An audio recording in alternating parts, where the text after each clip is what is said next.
On Christmas morning, she stood in the doorway with that same gift-wrapped smile she wore for appearances. But this time, she wasn't holding a present. She placed a manila envelope on the counter and said, "Let's not make this messier than it has to be." I opened it, scanned the words. She had planned everything.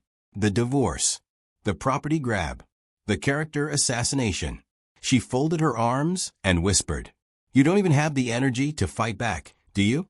You couldn't hire a lawyer if your life depended on it." I looked at her, calm, steady, and I said quietly, "Maybe you're right." She smiled, mistaking silence for surrender. "My name is Raymond, and from wherever you're watching this, stay with me. Have you ever handed someone your loyalty, only to watch them turn it into leverage?" We'd been together for decades.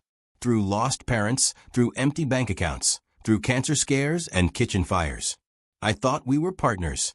She saw me as a stepping stone. But in that moment, I didn't argue. I didn't beg. I simply watched the woman I once loved walk out with the last piece of the holiday pie. The next week, I sat alone in the courtroom waiting for her to arrive. She walked in confidently, surrounded by friends, nails gleaming like armor. She waved the papers at me, theatrically, then turned to leave. But just before the judge entered, a man in a tailored gray suit stepped into the room. He sat beside me, opened a leather folder, and looked directly at her. Then he spoke, with quiet fire. "Don't worry about the fee." He nodded toward me, smiling like a wolf. "I'm his older brother." She froze. That was the first crack, and cracks let in the light. She blinked. Once. Twice. As if recalculating a game she thought she'd already won. The courtroom hushed. Her friends leaned in, whispering like moths to a flame that no longer warmed them. She looked between me and the man beside me, the one whose name echoed in every judge's chambers, whose firm had never lost a case. Her voice came out sharp, brittle. "You never mentioned you had family." He answered before I could. "That's because I was abroad when she showed up in his life." He didn't look at her again, only at the paperwork, red pen in hand, dissecting every demand she had made. I sat there still, not out of fear, but because peace, when earned, is a heavy thing, and I was learning how to carry it. Have you ever been so used to losing that when help finally arrives, you don't know how to receive it? After court, she stormed out, but not before glancing over her shoulder, eyes narrower than I'd ever seen, as if I'd cheated, as if backup was betrayal. But here's the part she didn't understand. I didn't bring in a hammer to smash her plan. I just stopped pretending I was the nail. That evening, I sat across from my brother in a diner booth. He ordered black coffee. I just watched the snow outside. "She tried to erase you," he said. "But paper cuts don't work on people who've already been bled dry." I laughed for the first time in weeks. Not out of revenge, but recognition. The next day, she called. Blocked number. Straight to voicemail. Then another. Then a third. Each time, I did nothing. Not because I was cruel. Because, finally, I understood that closure doesn't come from words. It comes from no longer needing them. And as she left that last voicemail, her voice trembling just slightly, I stepped into my lawyer's office, nodded at the documents on the desk, and said, "Let's give her everything she asked for, just not the way she asked for it." By the third hearing, her smile had dimmed. Not vanished, just chipped around the edges, like a porcelain cup passed around too often. She had the house, the furniture, even the antique clock my father had given us as a wedding gift. But there are things even greedy hands can't hold. And that's where her plan began to crumble. Have you ever watched someone win the battle, only to realize they lost the story? My brother, always composed, laid out a folder during mediation. Inside, receipts, timestamps, tax filings, names I didn't recognize. He slid them across the table without a word. Her attorney blinked twice before leaning back. The room shifted, like someone had cracked a window in a suffocating room. Turns out, when you transfer funds from a joint account to hide a luxury apartment, the IRS isn't fond of that. I didn't gloat, didn't smirk. I simply sipped my water and looked out the window. Let her lawyer do the math. Let her realize the foundation she'd built her independence on wasn't stone, but borrowed sand. That night, I returned to the rental unit I'd made into a quiet sanctuary. Books stacked like old friends, curtains drawn just enough to let in the twilight. And, on the kitchen counter, a voicemail transcribed from my phone. Her voice, softer now. "If you want to talk, just once, I'd understand." But I didn't press play. Because some messages aren't meant to be heard. They're meant to be left unheard. That weekend, I visited my brother's lake cabin. No phones. Just firewood and still water. He poured 2 glasses of bourbon and said, "You didn't lose her. You just stopped pretending she was still yours." I didn't respond. Just watched the flames sway inside the hearth. That night, while she scrambled to hire new counsel and explain away missing assets, I slept, dreamless, undisturbed. And for the first time since Christmas morning, I felt like the holiday had finally arrived. The old house, the one I paid off in '97, showed up on a real estate site that Monday. Photos professionally staged. Not a trace of me in them. She even removed the stained glass lamp I'd crafted by hand. Replaced it with a minimalist chandelier, cold and chrome, like her new life. I didn't flinch. Let her scrub the walls. Let her paint over birthdays and burnt dinners and stormy nights huddled on the couch. A coat of eggshell white doesn't erase memory. It only hides it. Have you ever realized that the person you built a world with was only visiting? I walked past the listing at a coffee shop. Some stranger beside me said, "Nice place." I smiled politely. He didn't know the piano in the corner once held her tears. He didn't hear the echo of laughter from a decade ago, when love didn't feel so conditional. Later that day, my brother handed me a sealed envelope. "Your response," he said. "She's asking for an extension on the settlement." I held it. Heavy in ink, light in truth. Did she want more time? Or had time finally caught up with her? Instead of replying, I returned to the shed behind my rental. Pulled out an old wooden box filled with photographs. Moments she hadn't touched in years. One by one, I mailed them to her. No notes. No explanation. Just echoes. Wedding day smiles. A candid from our trip to Colorado. Her laughing, barefoot, holding a melting popsicle. She wouldn't expect them. Because people who erase others rarely expect to be reminded of who they used to be. 3 days later, her attorney sent an email. She's reconsidering certain demands. I replied with 2 words. Let her. Because some stories don't need revenge. They just need truth, slow and undeniable. And the truth is, she thought I had nothing left to give. But what she failed to understand was that peace, real peace, isn't something you inherit. It's something you reclaim. She showed up at the notary's office wearing the same perfume she wore when we first met. A small bottle of familiarity, sprayed like strategy. I didn't react. She sat across from me, papers between us, but her gaze kept drifting to my hands. The same hands that once held hers through chemo, through grief, through every late-night thunderstorm that scared her more than she ever admitted. Now, they simply held a pen. Have you ever sat across from someone who once knew your heartbeat and watched them forget the rhythm? She cleared her throat.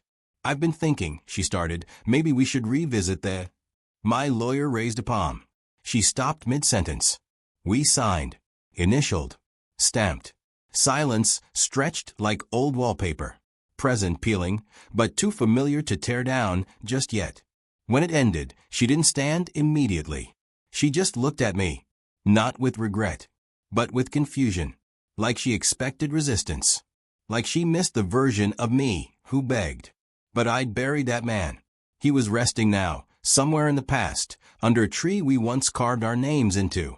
Outside, the autumn wind carried the scent of burnt leaves. I stood beside my brother's car, watching her hesitate on the curb. She turned. "Do you hate me?" A question dressed in vulnerability, but still sown with control. I didn't answer. Not because I hadn't forgiven her, but because answering would suggest she still had a say in my peace. She got into her ride. Red taillights blinked once, then disappeared. My brother offered me a ride, But I shook my head. I needed to walk, to feel the gravel underfoot, to hear the crunch of letting go. That evening, I placed the last of her voice messages into an old cassette recorder, then dropped the whole thing in the donation bin behind the church. Let someone else decide if her words were worth rewinding. Because, for me, there was nothing left to replay. Weeks passed. The leaves turned from amber to ash, and with them, the last flicker of our shared narrative dissolved. She sold the house, bought a condo near the city, sleek, sterile, filled with glass and silence. Her posts online were curated, cheerful, cropped to the corners. Dinner parties, balcony sunsets, wine with names she never used to drink. But through it all, one thing never changed. She never smiled with her eyes. Have you ever watched someone chase reinvention, only to keep running from the version they abandoned? One afternoon, my brother dropped off a padded envelope. Inside, a formal request from her new financial advisor. Apparently, she hadn't realized how much the taxes would eat. She wanted to renegotiate a clause, reclaim a percentage of an investment I had made decades ago, the one she laughed at when I started. She says she inspired it, my brother muttered. I didn't laugh, didn't argue. Instead, I visited the art gallery where I'd quietly funded a scholarship for underprivileged painters. One of the students, barely 20, had painted a portrait of an elder holding a fractured mirror. I stared at it for a long time. Sometimes, truth looks nothing like revenge. Sometimes, it just looks like reflection. That evening, I wrote her a single-page letter. No anger, no bitterness, just facts. I reminded her that she walked away with what she asked for, and more, and that the door to this chapter had not just closed. It had been replaced entirely. I signed it without flourish, and just before sealing the envelope, I tucked in an old photograph, one I'd kept from a snow trip in '98. We were both bundled, cheeks red, grinning at nothing in particular. It wasn't a threat. It wasn't a message. It was a mirror. Let her decide what she saw. The next morning, her advisor responded with a simple update. No further action from her side. And just like that, the noise stopped. Winter melted into spring. And with it, so did whatever illusion she had tried to wear as armor. One morning, an envelope arrived. Ivory paper, embossed letters, gold foil trim. Her wedding invitation. I held it without flinching. A vineyard ceremony. Catered. Ornate. Picturesque. Groom, a real estate developer from Florida. No kids. No history. No questions. I stared at the RSVP line. She hadn't left it blank. She'd circled, regretfully, declines. On my behalf. Have you ever watched someone rewrite the story and then cross out your name from the credits? I didn't tear the card. Didn't toss it. I placed it gently in my drawer, beside the deed to the cabin and the original blueprint of the house she'd sold.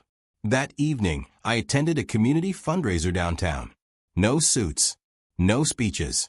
Just neighbors gathering to restore an old public library.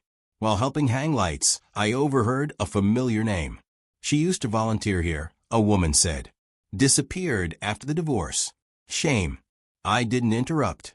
Just smiled, nodded, adjusted a paper lantern. Because there are some ghosts you don't have to chase. They circle back on their own. A week before her wedding, I received another delivery. This time from the photographer. Apparently, I had never claimed the negatives from our 25th anniversary shoot. He was cleaning his archives. I thanked him, then spent that night in the garage, going through each photo. In one, I was looking at her. In another, she wasn't looking at me. Strange how film catches what the heart refuses to. I chose a single frame, the one where I was standing alone in the frame, hands in pockets, eyes distant. I printed it, wrote 3 words on the back. Never really left.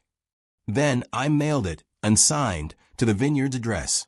Not to haunt, not to hurt, but to remind her that absence isn't always abandonment. Sometimes it's liberation. The wedding came and went. No headlines, no fanfare, just filtered photos on a curated feed, sunlit smiles, rented laughter, and captions rehearsed to perfection. But behind it all, I knew the one thing she couldn't stage. Stillness. I heard from no one. Not a call. Not a whisper. Until one morning, my brother nudged a folded article across the breakfast table. It was from a regional business digest.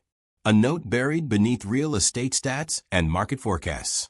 Developers' deal collapses. Permits revoked following quiet investigation. I didn't say anything. Didn't ask. My brother just sipped his coffee and said, "Turns out your name was still tied to the land title in escrow. And the scholarship fund you started? It owns the lien now." Have you ever watched a house collapse?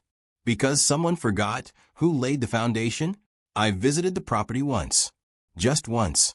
The vineyard was beautiful, wild and overgrown, untamed. There, beneath the arbor where she'd said her new vows, I stood alone, hands tucked behind my back. Not to reclaim anything, not to gloat, but to witness the moment the past finally let go of me. A staff member approached, clipboard in hand. "You're the former owner?" I nodded. He offered a soft smile. "Place hasn't seen much traffic since the wedding. Bride hasn't returned." I thanked him. Before leaving, I placed a small frame on the porch. The same photo I'd once mailed. Inside it, I had added a new note. "Peace doesn't knock. It waits until you stop answering the wrong doors." Then I turned, walked down the gravel path, and never looked back. Because some stories don't need applause, only closure. She wanted everything. What she didn't know was that letting her take it all gave me more than I'd ever lost. And that is how silence wins. Not by shouting louder, but by never needing to speak again.